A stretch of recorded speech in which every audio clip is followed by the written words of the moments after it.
Hello, welcome to Understanding Human Design, your unique strategy to go from confused to clear. I am your teacher and mentor, Jennifer Bronsnick. I am a licensed clinical social worker as well as a human design specialist. And I have been experimenting and studying and practicing and teaching human design for almost 6 years. And I want to say that I'm still a student because there's so much in human design for us to understand. So I'm telling you this because this class is a 101 class, but it's a lot of information and content. So I want to invite you to take your time to go through this. Don't feel like you have to sit down and understand everything in one sitting. You can listen for 30 minutes, take a break, come back, because I really want you to grasp this information so it's not just in your head, but where you can begin to practice it, because that is the beauty of human design. It's not in the learning, it's in the experimenting. So I just want to invite you to open up to that a little bit versus viewing this as, oh, if I just get all the information, then I'll understand human design. It's really about you living your design. So let's get started. So what exactly is human design? In my experience, it is a fantastic personal awareness tool to help you have compassion for yourself and compassion for others.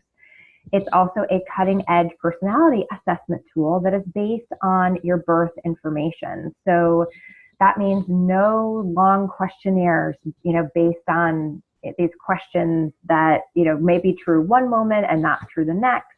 It's all based on the time, the day, the place that you were born, and where all the planets were at that time. I find it to be practical, simple, reliable, and it has certainly changed my life for the better. Human design is a synthesis of Eastern and Western astrology, the Hindu chakra system, Kabbalah, the Chinese I Ching, and quantum physics. But much like Gestalt psychology, it is so much more than the sum of all of its parts.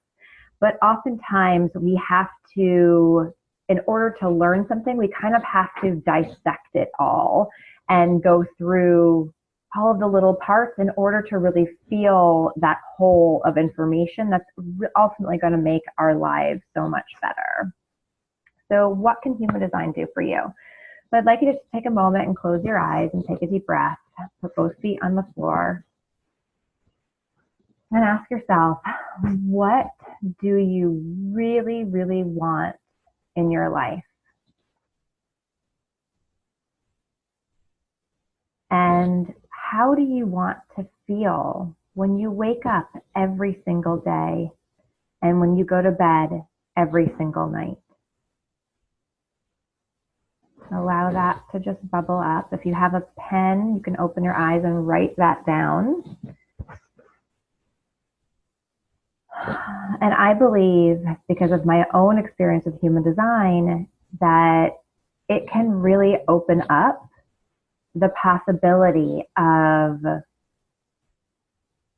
being able to attract the things that you need in order to feel the way that you want to feel. So the first thing that human design can do, it can help you discover your unique, creative, fantastic, amazing gifts. Because we need your uniqueness. You came here at this time because the world needs you. And if you're struggling, I would like to invite you just to see, are you living your purpose?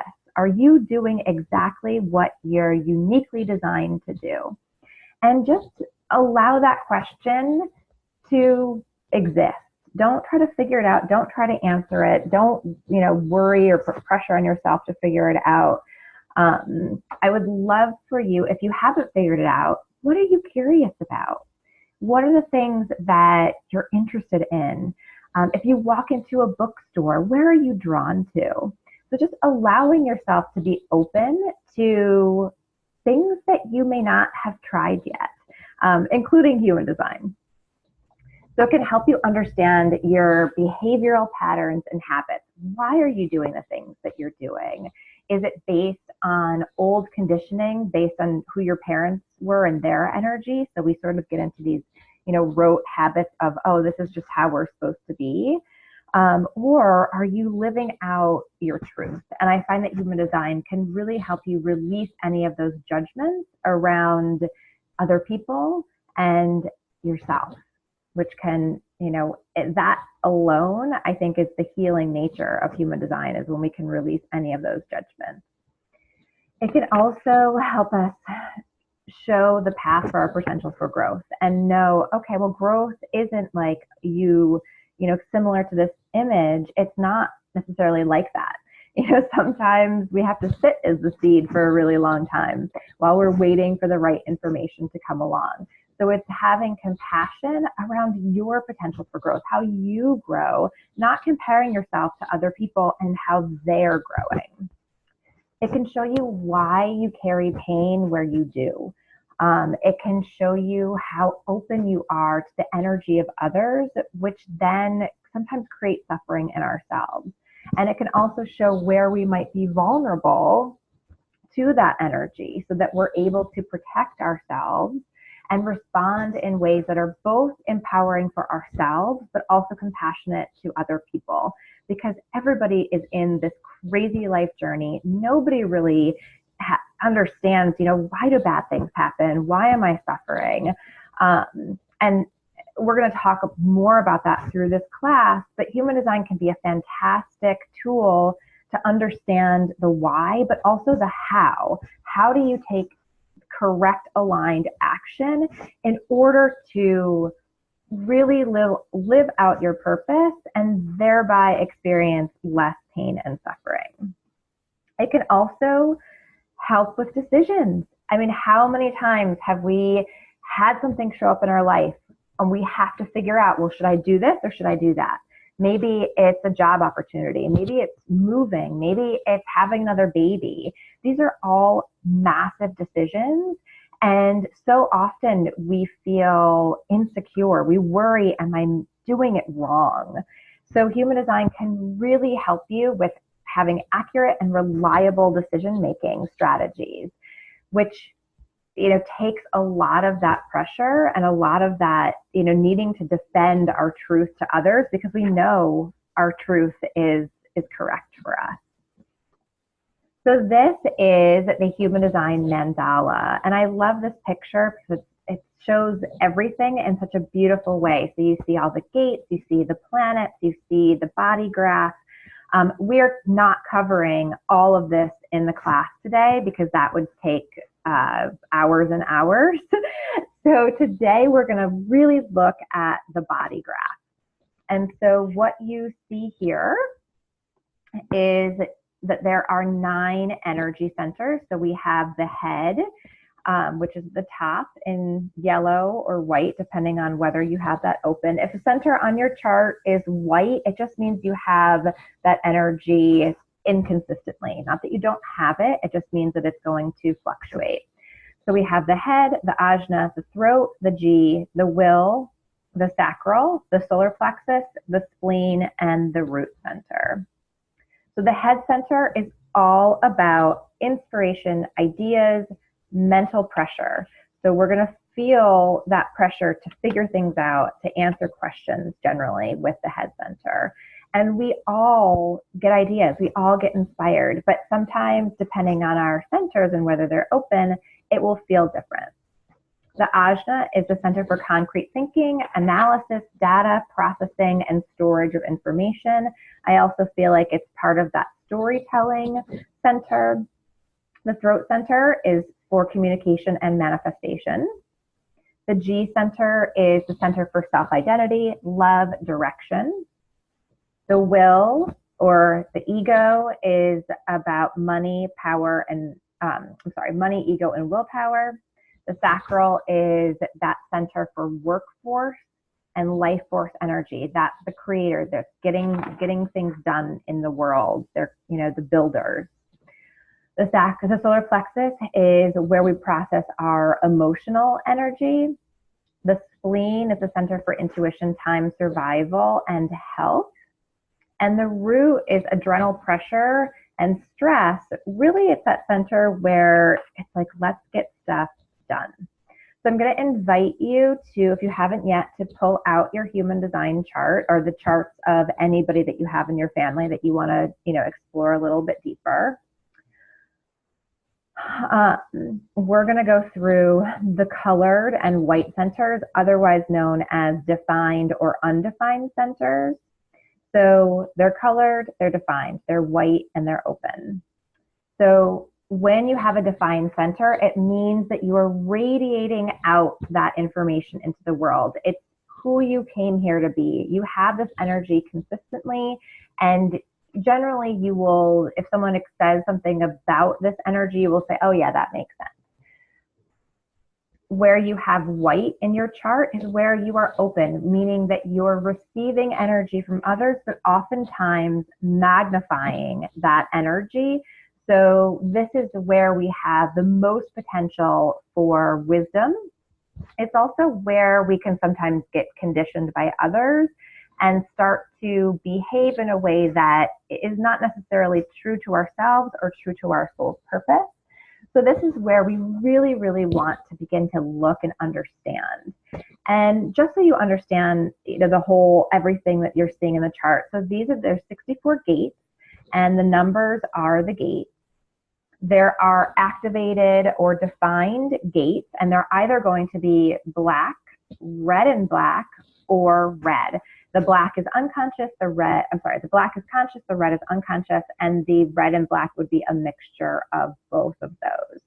If you have an undefined gate, it just means that there's no line coming off of it. There are channels, which are the full line between each of the gates. And if you have, let's say the 64 and the 47, they're both activated gates, you would have that full channel. There are 2 gates for each channel. That is a hanging gate if you have a gate with a line coming off of it, but not the other end. And again, the defined channel would be, it's almost like you're putting a light switch together, and that's where the electricity comes. And the defined channel is actually what's going to cause the definition in your centers. So here you're looking at the 4323, and when we have that, we have a defined ajna and a defined throat. So just to overview, there are 9 energy centers. The white centers are open, and they are receiving information. The colored centers are defined, and meaning they are transmitting energy and information out into the world. There are 64 gates. There are 36 channels, and there are 2 gates per channel. So we covered the definition. The black is conscious, meaning that you would be aware of this energy in yourself if you read about it. Unconscious gates sometimes mean that the energy is in the chart, but you may not experience it yourself. So it could feel as though other people could be aware that you have this energy, but you may not notice it in yourself. And then when it's in checks, it's a mix of the both. Okay, so there are 5 energy types in the human design system. So we have, the first are manifestors. They're about 9% of the population.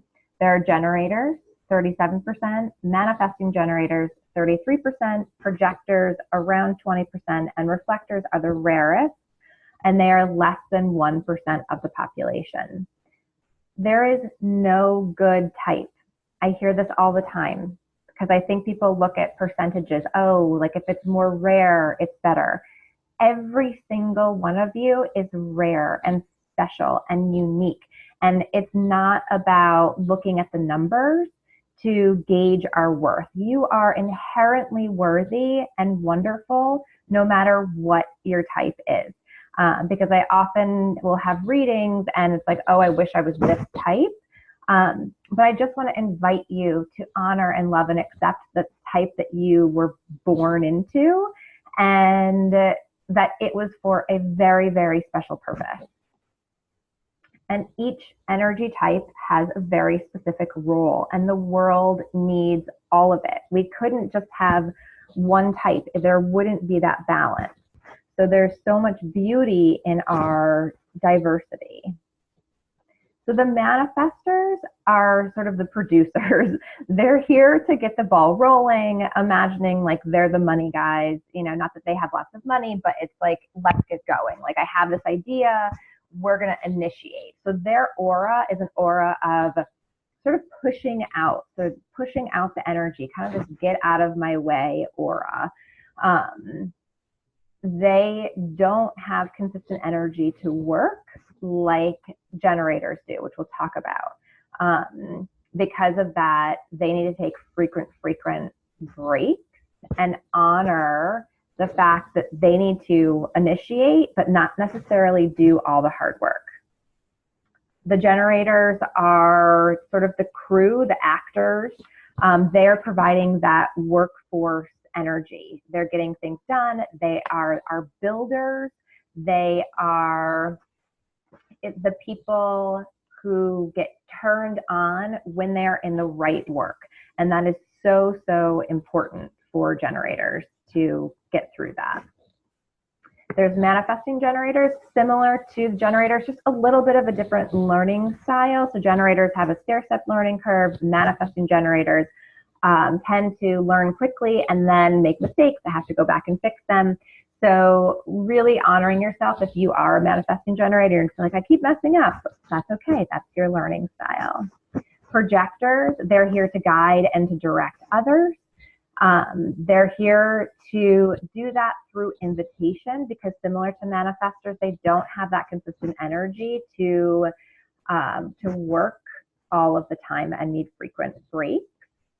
And reflectors, they are our beautiful, wise observers. They are magnifying and reflecting all of the energy around them. So if we come across a generator, a reflector, we really want to notice how they're doing, because they're telling us how we're doing.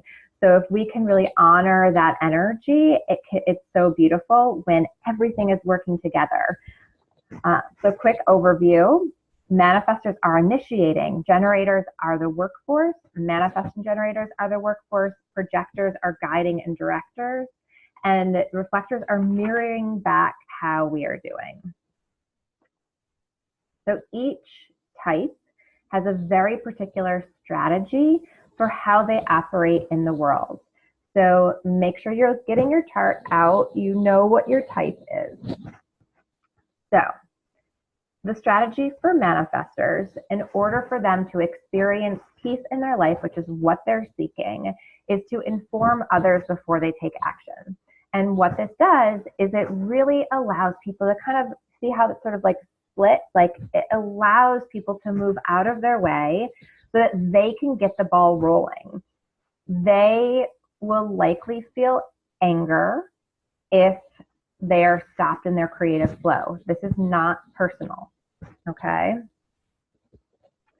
Some famous manifestors, we see George W. and De Niro there. So, just for you to get a sense of, who's famous in a manifestor. The next are the generators. So generators are not here to initiate like manifestors, even though all of us are sort of trained to be, manifestors, like, oh, you have an idea, go do it. This is not correct for generators. Generators need to wait for something in their outer reality to respond to. So this really, really protects the generators from getting into things that are not correct for them, from burnout. Burnout is huge, especially in our culture, because we are a worker bee culture, and our value and our worth is often tied to our productivity, as much as I hate to say that, because I know that that's not the truth. But so for generators, it's so important to wait to respond to things. So what does that look like? So we really want to look at, it's the big things in life that we want to be responding to. Changes, jobs, relationships, big vacations, things that are going to change your life path. It's so helpful to respond with something called your sacral. So imagine that you're sitting at your desk and you're like, I need a vacation. And you're like stressed out and overwhelmed. And then your doctor is like, look, you are not well. You need to rest. You got to take care of yourself. And then on the way home, oh my gosh, luxury vacation communities. So it's really just, you're kind of planting the seed for the things that you want. But instead of, having the idea and then going to do it, there's a process of, waiting a little bit, write things down, have a general plan of what you'd like to do. And then when you see these signs, like listen to that gut feeling of or so there's another thing you could respond to. There's a postcard with a beautiful picture. Or imagining like Facebook, there's like an ad that pops up. So you really want to wait for something to show up in your outer reality. Newspaper, Facebook, someone makes a suggestion, a billboard, a letter in the mail. Your aura is drawing things to you all of the time.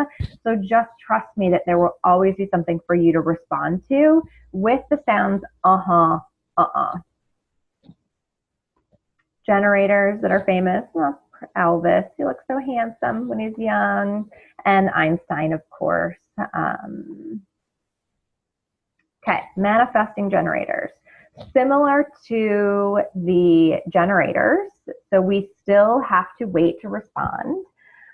Sometimes that means we're envisioning something in our head. Sometimes it means that you skip steps and you are responding like so quickly that maybe nobody even realizes that you're responding.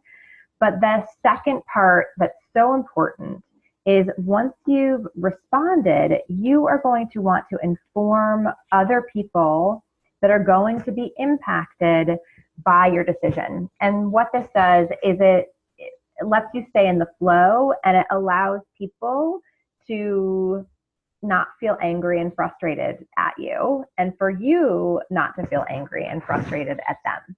So even though it's challenging, I know it's not natural to slow down, it can really, really be helpful for you to do that. Mother Teresa and Nat King Cole are famous manifesting generators. Projectors, their strategy is to wait until you're invited.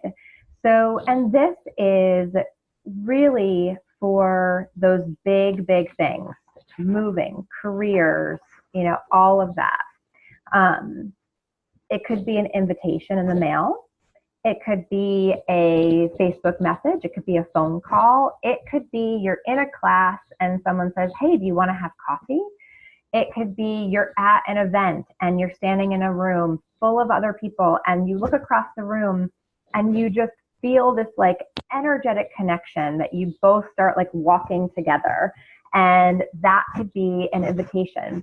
So what I look as a projector, I'm a projector. So I'm looking at what is my strategy? I'm looking at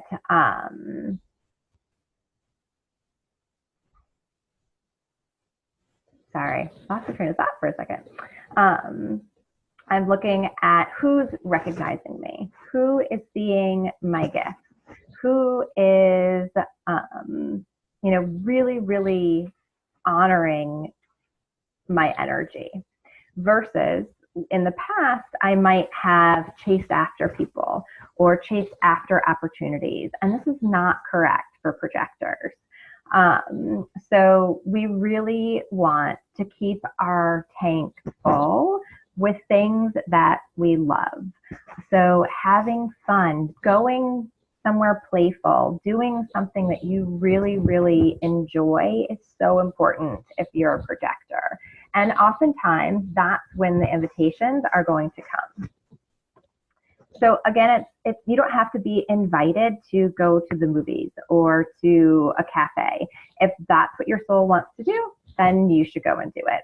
But for the big things in life, friendships, romance, career, where to live, and also remember, and I have found as a projector that some of my best friends are other projectors, and other projectors can invite one another.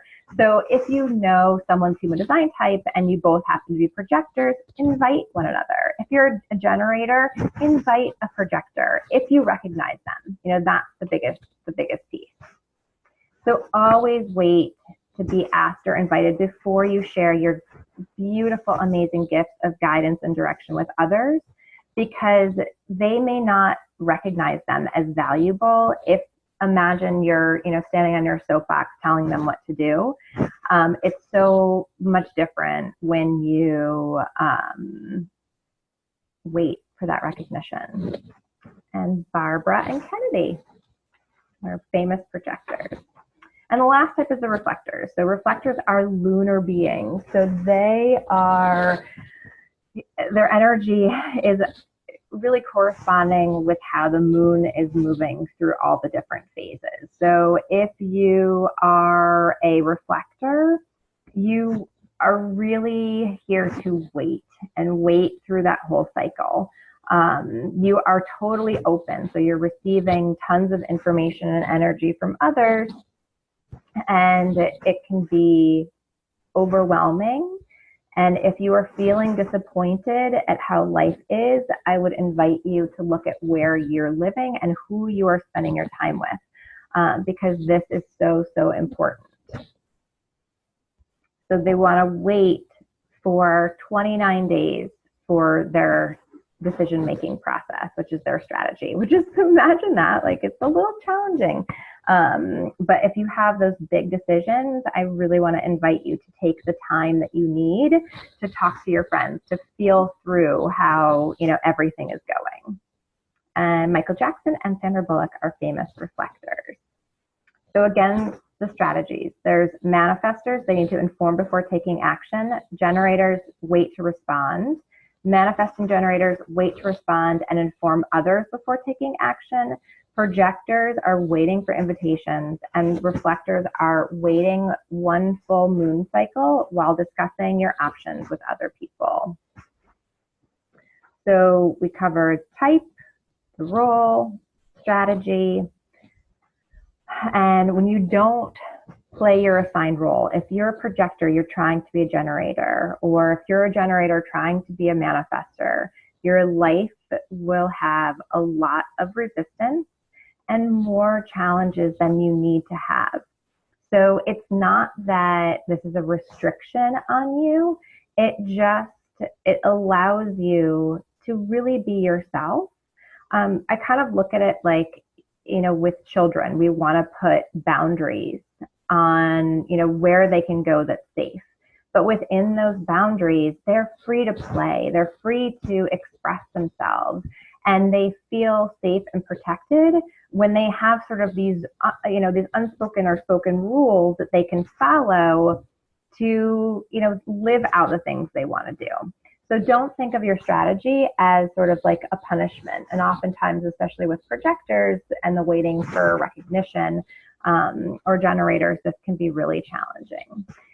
Because what would happen when we're doing that is something called the not self. And I don't really love this term so much, but that's sort of what, Ra has used in the human design world. And it sort of just feels like this. It feels like you are just working so hard to fulfill your purpose, to feel successful, to parent. It's exhausting. or it just might feel overwhelming. Like, I look at a lot of my clients and myself, and in my head, I'll say, oh my gosh, I just don't have my shit together right now. And that's kind of what it feels like. And so when we're living this way, we will know, and this is a great sort of feedback loop, because of the not self emotional theme that we'll experience. So manifestors will likely feel angry if they are not informing. Generators will feel frustrated. Manifesting generators will feel frustration and anger because they have both that manifestor and generator type. Projectors will feel bitter. It's like, I'm trying to help everybody. Nobody's listening to me. It feels terrible. And reflectors will feel disappointment. And so, we really can use these as a compass for how we're doing, not looking at them as a problem or like a bad thing. So I want to take that energy out of it completely and look at it like, oh my gosh, it's awareness. It's awareness that I'm not responding, or I haven't been informing, or I'm not waiting for recognition or invitations, or I'm not around the right people. So I think this is super, super helpful and one of the most life-changing things for me when I understood this information. But it's meant to be practiced. It's not meant to necessarily be learned. So I'm going to invite you for the next 6 weeks, practice with your strategy. Practice and see what shows up.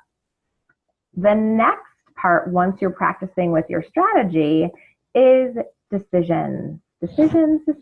What should I do? What's the next thing? What's my life path? Should I do this? Should I do that? There's so many decisions in our day-to-day, and our human design, our authority, can really help us figure those things out. So we want to look at these 3 keys: type and strategy, your authority, and your profile. And of course, these things would take forever to go through, not forever, but a long time. And that, would probably be overwhelming. But I want to invite you to look at your life and see how much time do you want to spend being in these states of frustration, anger, disappointment. Because it's really, really up to you. It's your choice about whether you are going to live your authentic truth, or if you just need more time to, suffer and to have these challenges show up for you. And in my experience, I've benefited so much from this information as a parent, in my business. Children can benefit, spouses, partners, families, coworkers, managers, teachers, students, especially, understanding their learning style so that they can lead a life that is so much happier, healthier, and more productive. Because you are special, you are so unique, and you are needed in this world with your gifts. And I would hate to see you struggle and suffer through this when you don't have to. Our humanity needs you. It needs you right now. So I want to invite you to live your design, rather than just by guessing or by trusting what other people are telling you to do. Really tuning in to your most authentic self and your own internal compass for decision making. And don't waste any other moment, any more precious moment being your not self, because you'll feel so much better. You'll feel joyful and happy and relaxed, and there's nothing, like that feeling. So follow your type and strategy, become more aware of who you really are and less of who you are not.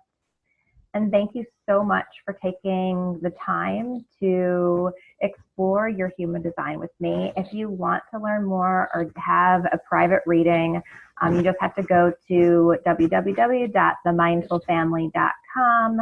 look under the Human Design tab and you can get your chart or you request someone else's chart and schedule a reading there. So I look forward to hearing from you, and I hope that you have a wonderful, wonderful day.